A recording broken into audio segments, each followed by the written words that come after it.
Hey, everybody. Happy Tuesday. I can't believe it is Tuesday already again. If you're on the live, give us a hashtag live. If you're on the replay, give us a hashtag replay and let us know that you're out there. Tonight's topic is going to be a bit juicy between Victoria, Bentley, and I, because we're going to be talking about love and forgiveness, even when the other party does not ask for it, when they don't deserve it, when they're being a complete shit, when they don't get it. Yeah. Don't let the bastards beat you down. Oh, otherwise it would be completely easy, right? Yeah. That's not character building. If this is where the real character comes in, and they're still a jerk, and you've got to do it so that you can move on. Yeah. And I think the thing that we have to start off and say that, forgiveness and apologizing and love is not really for the other person. Tell me what you guys think in the chat. When you've got somebody who's being a complete jerk, a complete jackalope, who is stomping your every boundary, who is being a complete narcissist, that forgiveness has nothing to do with them and everything to do with healing your own heart and your own soul. There's no other way to let it go. Mm-hmm. Absolutely. Otherwise, you're giving them free rent in your head. Yeah. And, and they're giving, not only just like you're giving them free rent in your head, but you're allowing them to destroy you. I can't tell you how many people I see, and I've done it to myself, where I get mad and I chew on it and I stew on it. And I just, it's a boiling cauldron of nastiness. And, soul sickening sludge. Yeah. Mm-hmm. That, eye of Newton, wing of bat. And hi, Haley, I've learned that forgiving somebody will allow you to begin the process of moving forward. Yeah, absolutely. And the process of moving forward is not like about that other person. And I see it a lot online. I see it a lot in person. I've seen a lot of really hurt feelings in the last year. Like, COVID has brought out the best and the worst in people. And the best and the worst in behaviors. And I've seen some really, really shitty behavior on people's parts. And I've seen some amazing behavior. So what is your first step to forgiveness? Mine is recognizing that there's a problem. Yeah. Recognizing that there's a problem. And, a lot of times the first step in forgiving is not forgiving the other person. It's forgiving myself for getting into that place in the first place. It's hard. You have to get to that point where you have to choose you over that person, even the situation. Yeah. It's not easy. And for me, it's about loving myself enough, which is not an easy thing. It's just that word, just acknowledging,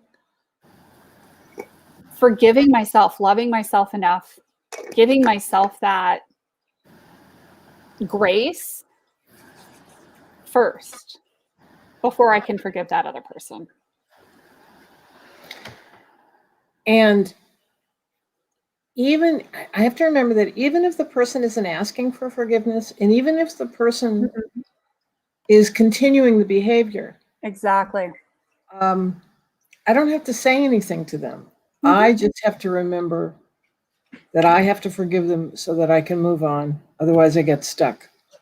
Because the people who are the hardest to forgive are the recidivists. And they just keep doing was it good? Whatever you passed over, was it like it was very tasty.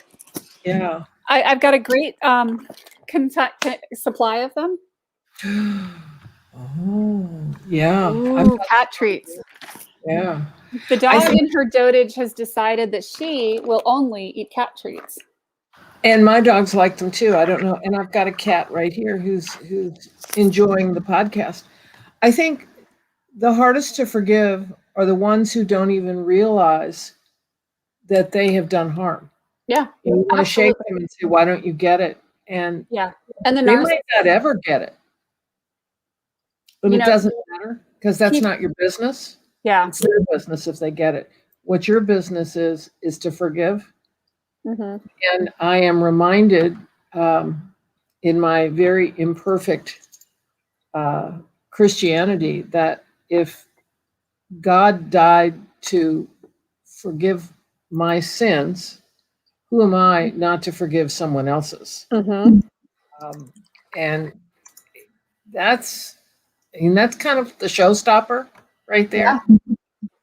So if he sent his only son to, if my hand was written and my name was written on his hand, that he knew that he was hanging there to forgive and my surliness to someone or my, whatever I did, I need to be ready and willing. And that willing thing, it's not, okay, I'll forgive them. It's, I have to be willing.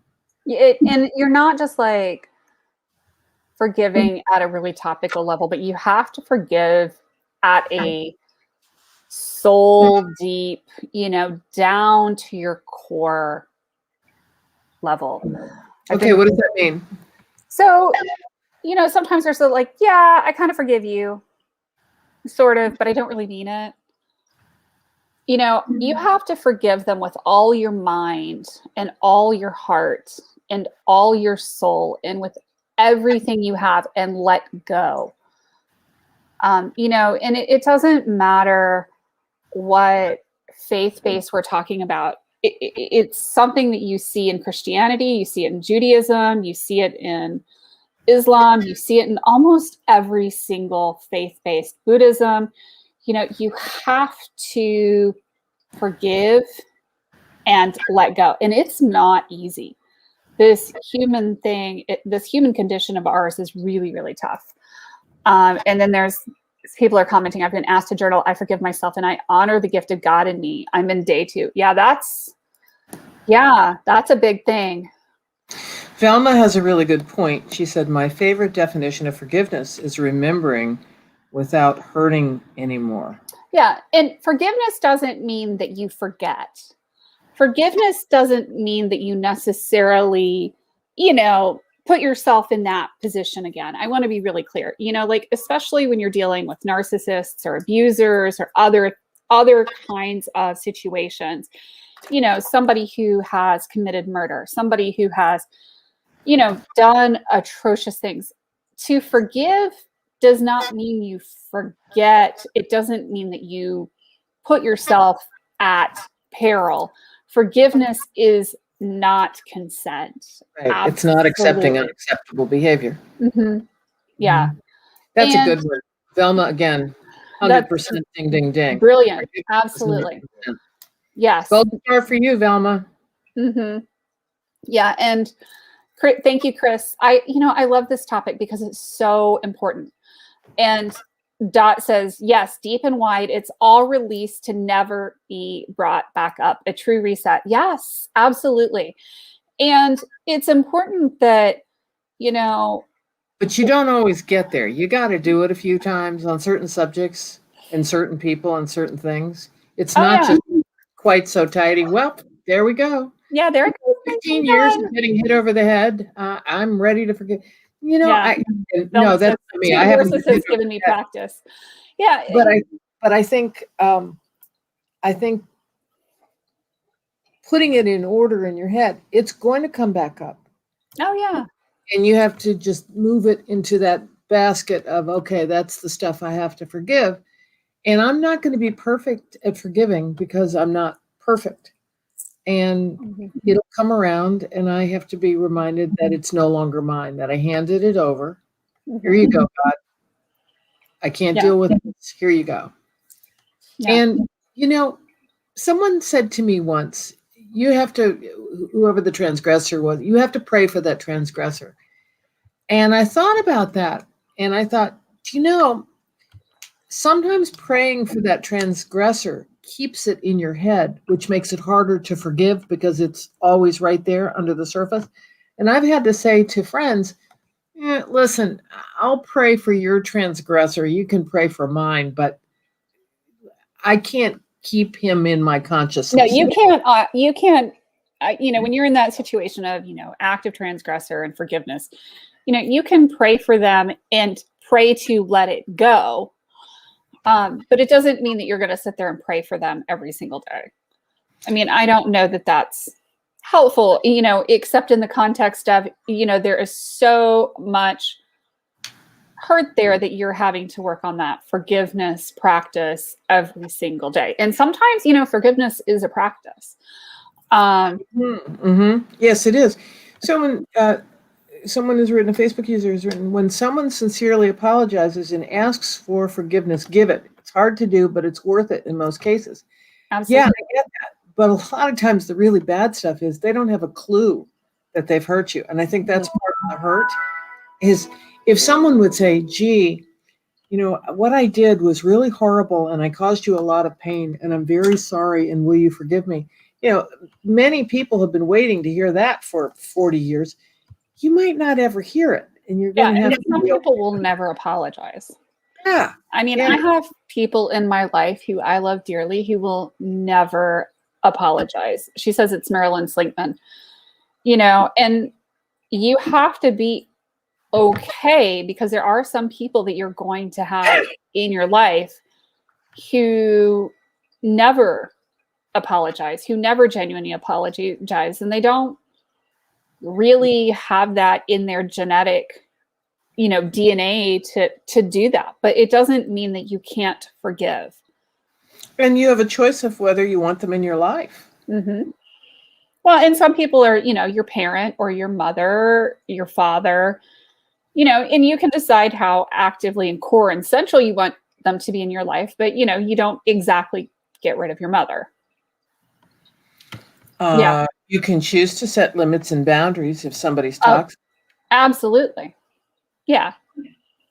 You can totally set limits and boundaries, and we don't have to have completion with somebody to forgive either. Yes, absolutely. And a lot of times you're not going to get completion. And I think closure is overrated. Do you? Yeah. I do. I do. I think sometimes people see that there's just going to be this, perfect answer. Apologize 3 times in 24 years. Yeah, exactly. Right. And some people just don't apologize. Dot says, my favorite saying is forgiving someone who is not even sorry. Absolutely. And hey, Tish. And sometimes, forgiveness is a daily, sometimes hourly choice to do it again. And it's a practice. And maybe we do need to redefine what closure is. And sometimes closure is a soft closure. It's not like hey, I neatly shut the door on that one and locked it up and threw away the key. I mean, yeah, there are instances where that happens. I mean, certainly when you're walking out of the divorce court or something like that, you get to have that kind of moment in some cases, but sometimes it just keeps going. I go back to the subject of closure, and having been a divorce lawyer for, quarter of a century, people would talk about closure. And I think, oh, honey, if you're hanging on for closure, that might keep you from moving on. Mm-hmm. Once again, that depends on somebody else a lot of the time. Yeah. Forgiveness requires that you stand alone. Mm-hmm. It doesn't require the participation of someone else. You stand alone on this. And I used to think I needed you to say you were sorry. You had to see, you had to get it. I had to make that. Mm-hmm. It's like, oh my gosh, most of the world is never going to get it. And I have to be able to do my thing and move on and not even be caught up in it. And I had a really neat thing. And I had wanted an apology from my ex-husband for a long time. And when it ceased to matter is when I got the apology. And it was really, it was really kind of interesting that I thanked him. And I think really he wanted something from me. I think, and that was, well, I'll apologize if you will. And it was one of those kind of things. I'm not sure how sincere it was, but it doesn't really matter because I had forgiven so long ago. I don't even, I don't even remember. It's not something that I think about. His name or his face goes through my mind, once or twice a year. I mean, it's just not right there. And I thought about that, and I thought, how often you get what you've been striving for when you stop striving, when it's no longer, when you've let go. Yeah. Isn't it interesting? Often enables things to come to you. The whole butterfly story, let it go, and if it comes back to you, it was yours kind of thing. I'm talking about my ex-husband coming back to me. Don't ever think that, folks. Oh, but I think about the yearning, the striving for something. There's something that you want. You want an apology. You want something that isn't that part of the Hindu tradition? It's that. And they don't use the word striving, but they use a word like that you get caught up in. Is it desire?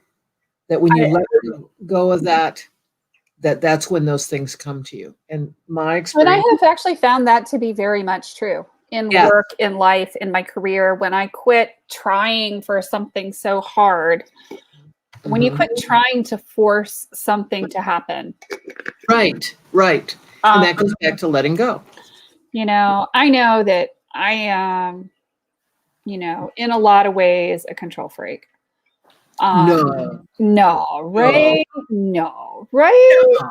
Not at all.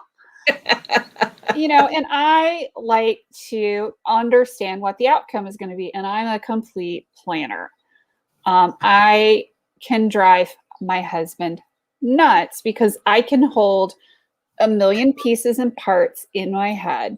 This kid has this tuition bill due, and this car has that payment due, and this and this and this and this and this. And I mean, I get totally focused on the minutiae. And, sometimes releasing the attachment to an outcome is huge. And to me, I have found that is absolutely true with client acquisition, with sales. People can smell that air of being desperate too hard, that desperation. And it actually it repels people. So when we start talking about law of attraction, it's almost like when you've got that huge attachment to that outcome and that desperation, it just scares people away. It just does.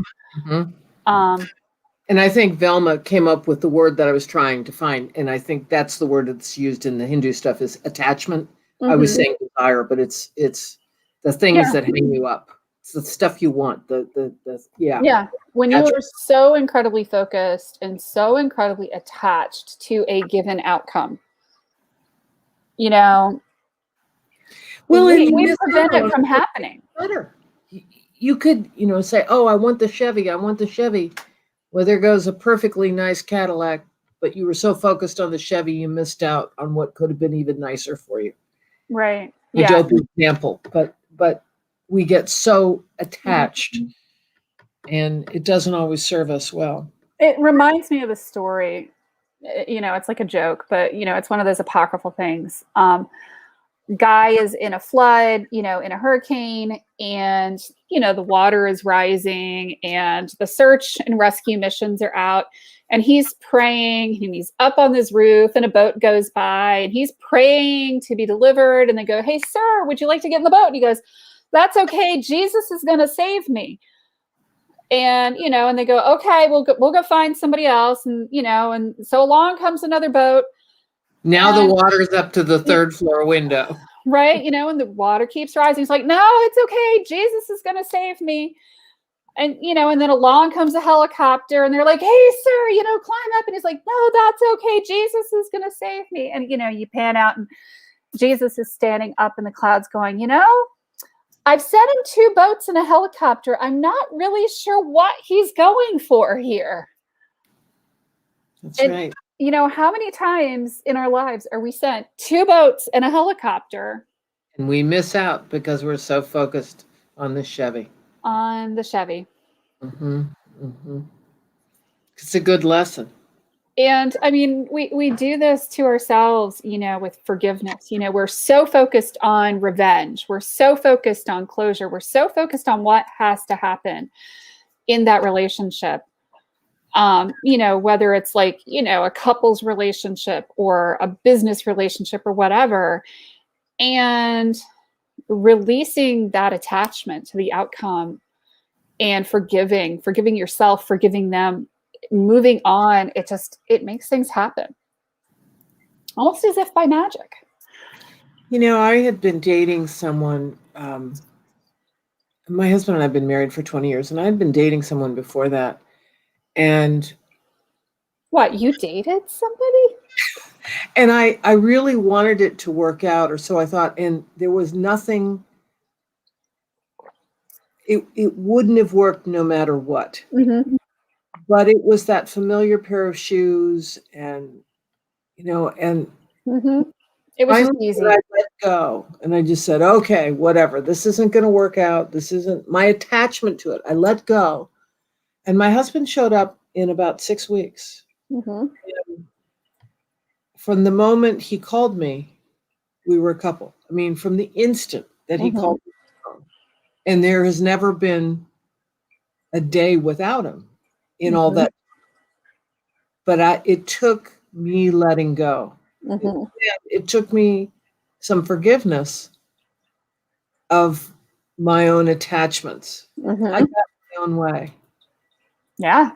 And I think we do that. Yeah. It's like taking on the soft focuses allows us to see what's in our peripheral vision. And sometimes what's in our peripheral vision is even better, right? Because we take the blinders off and we can see what else is really around us. And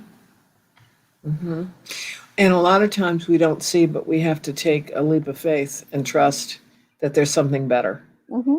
Absolutely. Leaving a job, letting a client go. Right. Moving forward is letting go. Leaving relationships, setting boundaries with family.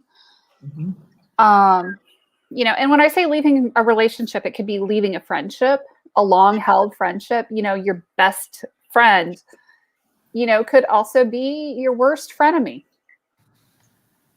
Yeah. And it's sad when you're not a friend with someone anymore, or you've outgrown a friendship. It's sad. But the letting go is often a really, it's a really, to grow, you got to let it go. Yep. And hey, Beth. Yep. I knew it was you with the made you smile back. Oh, is that who that was? Yes, that was her business page. Yes. And it's so important to let go. Cut the strings, let it go, let it fly, let it be free. And, let it go from your heart, because, I feel like sometimes when we're like holding on to that resentment and that anger, and,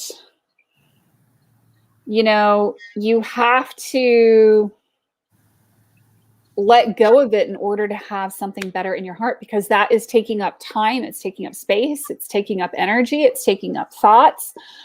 Why are we giving it, space in our head rent free? You and I talked about this on January 30th, around that time, the day of Saudade in Brazil. There is a day of, and I wouldn't call it mourning, but it's a day of nostalgia of what could have been, or the one that got away, or the relationship that didn't work out, or that, what could have been, and that grieving for a life you didn't have but maybe wanted. And I think it's really good to set aside a day And I set aside that day every year to focus on that. And then I have to move on. I don't dwell on it. I set Mhm. aside that day of Yeah. what could have been or I feel sad about. Mhm. And I allow myself that space to grieve, for lack of a better word. And we could do that. We could have a day of forgiveness. I mean, not that you're not going to do this every day, but if you had an annual day of forgiveness where you lump all this stuff in a basket and you take that basket, and for me, you just walk it to the foot of the cross and leave it there. Mhm. Here is the junk. Here's the broken Mhm. toys. Here you go. I have to let it go. Mhm. And a loving God is glad to take that out of your hands so that you're free to do the work that you were put on Absolutely. earth to do. And you're given that freedom and you're given that gift. And if people would think about that gift, it's a tremendous one. Yeah, absolutely. And hanging on does close our hand. It means that your hand isn't open to receive any else. It means that there's no space in your heart to receive anything else, too.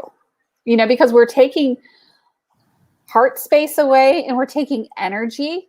I mean, if you're so focused on being unhappy or revenge or Or being in a anger, relationship that isn't working for you, but, well, it's a familiar pair of shoes. If I dump him, I might have nothing. And I think a lot of people are like that. They can't leave a relationship unless they have another one. And I think hmm that's how people get in a lot of trouble. hmm I know because I practiced divorce law for 25 years. mm, But yeah, it takes up a lot of space in your head and your heart, and you miss out on what could be really good for you and what could be really right for you. yeah, Yeah. totally. Yeah. Yeah. And that could be the right job, the right guy, that could be the right whatever. The new best friend that comes into your life, the new whatever, The um, new idea. Yeah. Or to or say, look, I've the been new working on it client. and it's not working. So maybe I need to be willing to go on to the next project. And I've also found that, honestly, when I have a situation where I have a client that's maybe not a good fit, blessing them and moving on, yes, it's a loss of money or, effort that we've expended, all of those things. But when you let them go and you move on to the next client, the next client always comes. We've talked about that. The life's too short client. We've The had life's too podcasts short, about right? But we it. have to forgive ourselves and we have to give that client that's, the life's too short, jackass, pain in the butt from hell client. Mm-hmm. Um, and we've Or all the had life's too short husband. the life's too short, whatever. Mm-hmm. Yeah. And you make space in your business, you make space in your life and in your heart for that next person. And yeah. And their best coach shows up for them too. Yeah. And that involves letting go, the open hand. Exactly right. And they're not going to be able to go find the person that they're a match with. Just because they're not a match for you doesn't mean that there's nobody out there that can help them. Maybe it does, if they're too much of a pain in the butt. But, yeah, it does mean that, the right person is going to show up for them. I think a lot of people, you just sparked something in my head. A lot of people who get divorced, it's, I don't want him, but I don't want anybody else wanting him either. And that's where a lot of the lack of forgiveness and the tied in and not letting go and the closed hand, where all that comes in. Yeah. Mm-hmm. And that just gets you in trouble. I mean, that's just a hate fest. Yeah. And what a waste of time. Well, and it's a waste of energy. It's really interesting to me sometimes because I know people who will spend a lot of time arguing things until the cows come home. And I'm married to somebody who is, very happy to argue things until the cows come home. And a lot of times I just won't even bother to argue, and there are clients, that want to argue certain things until the cows come home because they feel like they know it better. I'm like, okay, you know what you know. Nothing I'm going to say here is going to change your mind. I'm not going to beat my head up against a wall. I think that's a very good point. And I think when we talk about politics, I'm not going to Mhm. change your mind. I'm not going to. Why do we do it? After a while, certain facts, certain things, yeah, if somebody's open to it, they might see another way. But do you really think at a dinner party, everybody's going to start voting your way? My Mm. question to you is, why are you at the dinner party? Yeah. If that's how you feel, find another dinner party. Well, yeah. Why are you spending time and energy in that situation? Why do you put yourself in that situation? If Amen. it's draining you, if it's not nourishing you, why are you there? I have to tell you something. On that subject, I read an obituary yesterday, and it was the mother of a friend of mine. Mm. And no, let me rephrase that. It's the mother of someone I know, and I don't consider her a friend. I don't find her to be likable. But she's bright and she has some talents, and we'll leave it at that. But in her mother's obituary, she talked about how much she hated, literally, Mhm. that, uh, and I wish I could get the exact phrase, but mother so hated such and such politician that she spent her time trying to do whatever. And I thought, really? In an obituary, you're writing about your mother, quote, so hated such and such politician that she spent the last years of her life. And I thought about this and I thought, really? And if she so hates this politician, why couldn't she forgive him, move on, and find something to do positively to get her politician in a place that she wanted her politician to be? Or Whatever. to And it wasn't that she loved this politician, it's that she hated the other one. oh, You I know, get it. work for this guy. She was just going to work against that guy. And I just thought, really? In an obituary? You don't have anything better to write than that? It was staggering. I think people the last few years have spent a lot of time poisoning the well.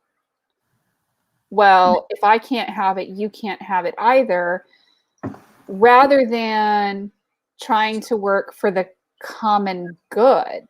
And to me it's kind of an interesting, fixed um, pie mentality, only it's not even a fixed pie. I mean, it's like we're going to cut it in half and there's only going to be half of that pie available because we can't even expand it.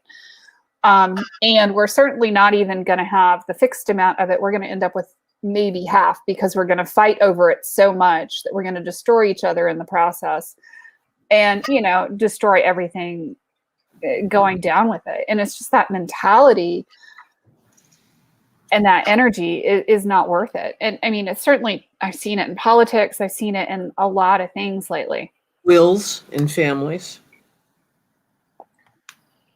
Yeah. And what was the point? I always wonder that. I went to a funeral on Saturday, um, and one of the family members was outside having a cigarette when I got in my car. Mm-hmm. And I again said, I'm sorry. And I said, I'm sorry to see you all under these circumstances. And he said, yeah, it's going to get real ugly. And I said to myself, why? There's no money. There's nothing here to get real ugly, in quotes, about. And I said that to him. I said, what is there to fight about? Well, I think the family should this, this, this. And I said, well, he has a wife and she gets first dibs here.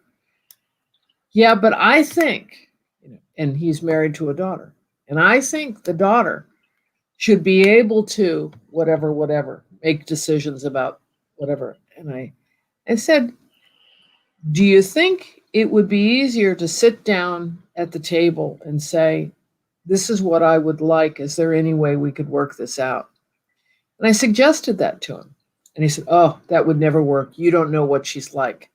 And I thought about that. And I thought, all of this contentiousness, all of this, as we're talking about, lack of forgiveness Mm-hmm. is going to block everybody from a solution. And from getting anything. Yeah. You're talking about dividing $10. If I can't have it, you can't have it either. So nobody's going to get it. And it's going to end up in the pockets of the lawyers or. Right. Your kids aren't going to go to school. You want to fight about this? Your kids aren't going to go to school because you're going to spend your money that way. But I thought about it and I thought, the man has a pension and there is a beneficiary attached to that pension. And other than that, there isn't $10 in the bank. There's some family photographs and they can be copied. And then the person said to me, well, I think his children should decide what to do with his ashes. And I said, well, the law says his wife decides what to do with the ashes. And that's when I came up and I said, why don't you sit down and talk about what your thoughts are? Oh, that would never work. And I think people set themselves up for this. And you can't reason people out of something they didn't reason themselves into. They want to fight. They want an argument. They want a discord. They want. I saw a definition of happiness the other day. I was reading a novel. This wasn't even a self-help book. It was a Brad Thor novel. And he said, the definition of happiness is something to do, someone to love, and something to look forward to. And I thought about that. And I thought, wow, that's really cool. And I listened to this man at the funeral the other day.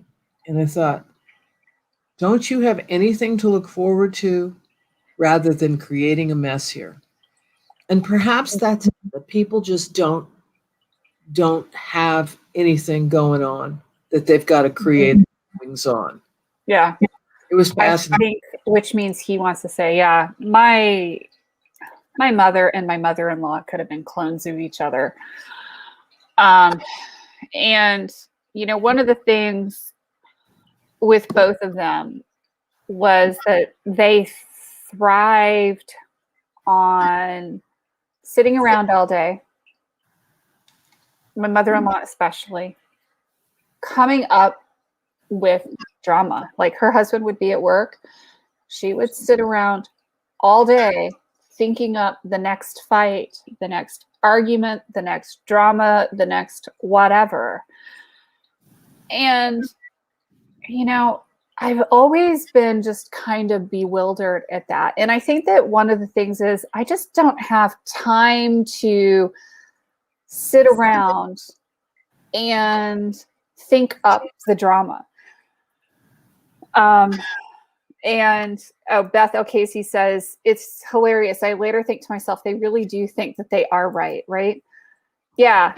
And some people think that they are always right, and I posted recently on, I think most of us do. Medium that, I married Mr. Right. I just didn't realize that his first name was Always. Always. Yeah.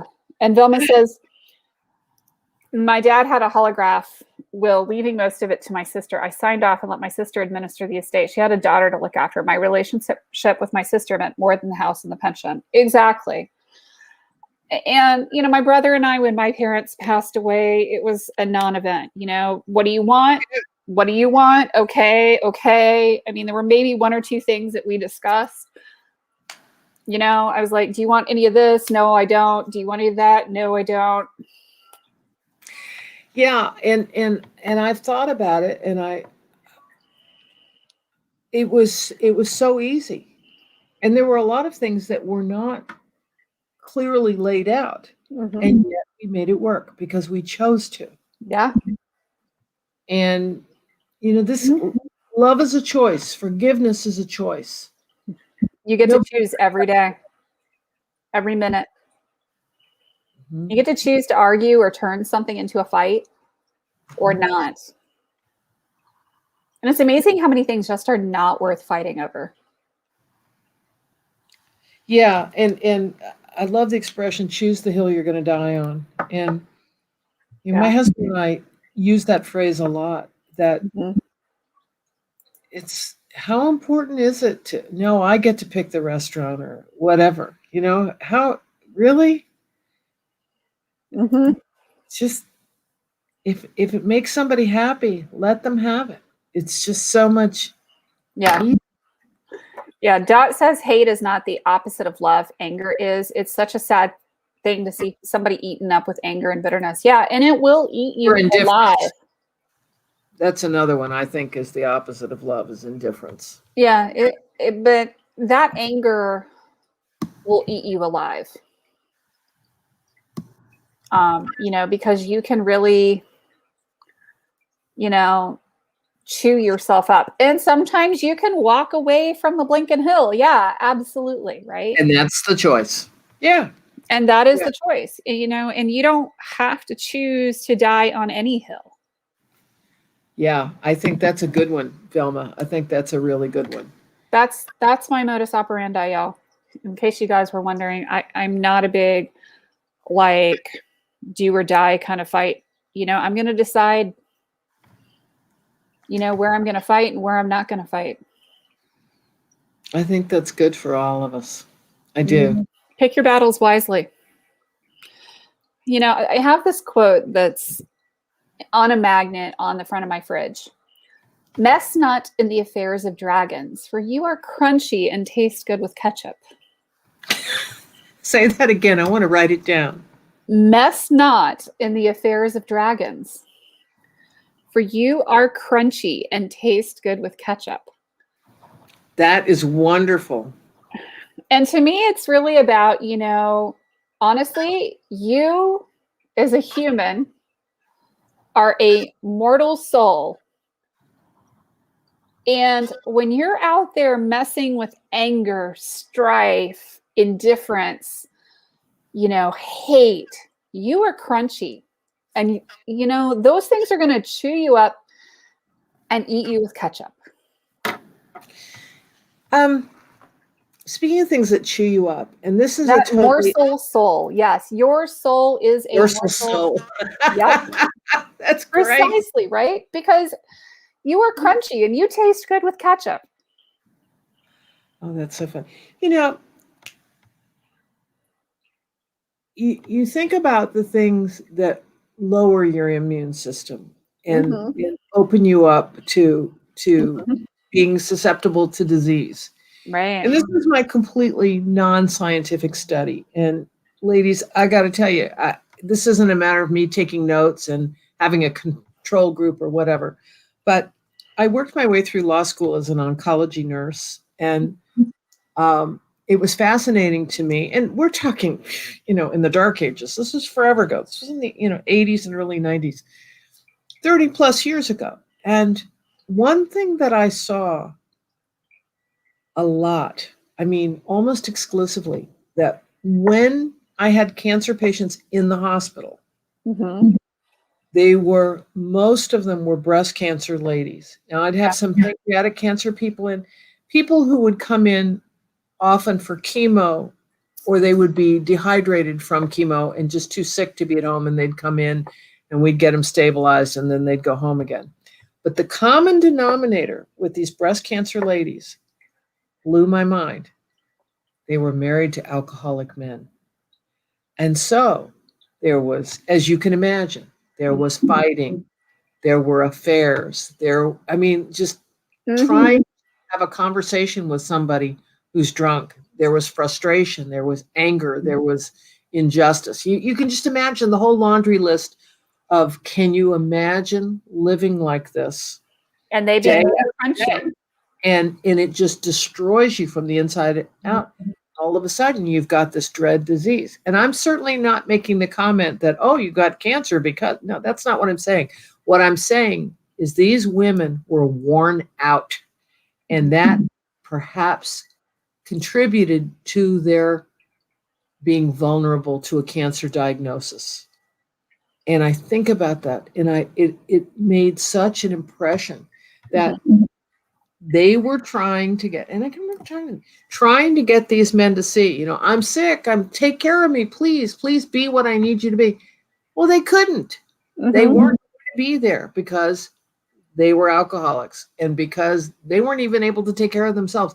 Why do you think they're going to be able to take care of you? You need to set your sights on someone else. Ask someone else to help you. Ask your sister, ask your mother, ask your best friend. But Billy Bob isn't going to be there for you because you've got an alcohol problem. So the disappointment and the brokenheartedness, and then they get sick. And it was just, whereas forgive the guy for being an alcoholic. Now that you've done that, you can decide, do you want to stay married to him? Do you want to stay living like that? But if you don't forgive yourself and him for being in this situation, it's not going to get better for you. And he either is going to figure it out and sober up, or he's not. But you, on the other hand, have a choice of how you want to live the rest of your life. Velma has a great observation. Nurturing someone who didn't deserve it was killing them. So she also asks the amazing question, what made you or inspired you to move from nursing to attorney? Well, that's a very good question. And I had wanted to be an attorney from the time I was a child. My grandfather and I used to talk about it, and he thought I would be a great attorney, and that was his idea for me. But in the early, late 70s, early 80s, when I would have gone off to law school, I couldn't afford it. And I was in a situation where I had zero nada support to do that. And I realized it wasn't going to work. And just like it didn't work when I finally went to law school, oh boy, did I get sandbagged and gaslighted and whatever else you want to call it. I was married badly, and he did not want a successful wife. So his successful wife packed up her dolls and dishes and left. And that's how I dealt with it. And maybe not the decision for everybody, but it was the best decision for me, that I was trying to be my best self, and he was not able to support me in that. He was determined to make a mess of that. So I had to go. I mean, and I forgive him, but I could not stay with him being the way he was. So I just, the nursing was divinely inspired as a way to earn a living to pay for law school, because I had a liberal arts college degree. It was something I knew I would be good at. And when my med-surg floor was turned into an oncology floor, I learned the skills of breast cancer and taking care of breast cancer patients. And in my second year of law school, on September 1st, my mother was diagnosed with breast cancer, 4th stage, incurable, and my father left. So I had the tools to take care of my mother and do what needed to be done. And so I wouldn't trade any of it. It was quite a road and quite a story. And I learned a lot about forgiveness. And I also learned a lot about making choices to not be in situations like that, watching that. So not that I'm judging somebody else. I don't mean it that way. It was a lesson for me. It's like, see to it, you don't live like this. And I was already divorced at that point. So it worked out. It just didn't work out for her. She died. So, and she died trying to get somebody to see instead of getting herself to see. And that, why do we send aid? No, send jeeps to pack up your dolls and dishes and get the hell out of there. 2 boats and a helicopter. Yeah, there had been a lot of boats and a lot of helicopters, and nope, she knew best, and she was going to get them to see, and it cost her life. Can't ever make somebody see. No, not unless they want to see. Not unless they want to. Yeah. Yeah, no, until and unless somebody decides that they want to see, and they decide to see and understand and repent, they're not going to. And you can't force somebody to see it, and you can, occasionally get, a recalcitrant child to say sorry, on the playground. Sorry, don't mean it. But that like getting somebody to really see it, it has to come from within. And they're Yes. just not going to. Any of us that have had children, understand how getting them to apologize for crappy behavior and how little they actually mean it, and apply it to adults. Adults are even worse. And yeah, you can lead a horse to water, but you can't make them drink. Absolutely. Or for those who've been married to alcoholics, you can lead a horse to water, but you can't make him not drink. And that's, and there you go. And you waste all your time. And you could have a good life.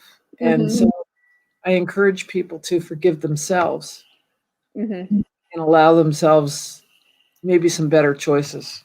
Yeah, totally. I agree. I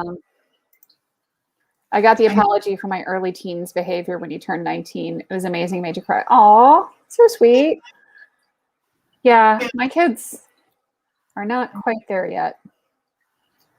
But yeah, I mean, it can be a doozy, and you have to forgive yourself first before you can forgive somebody else. Oh, yeah.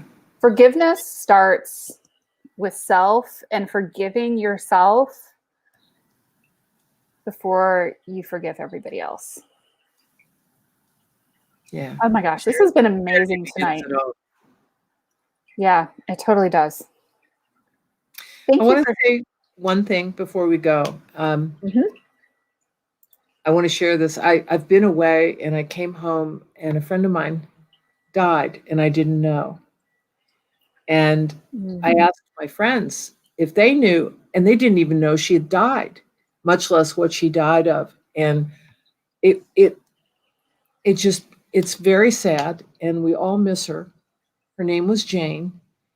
And I'm thinking about this, and I guess what I'm saying is when you have a good friend, make sure you let them know how special they are to you and stay current with that, that they mean a lot to you because you might not have a chance to see them again.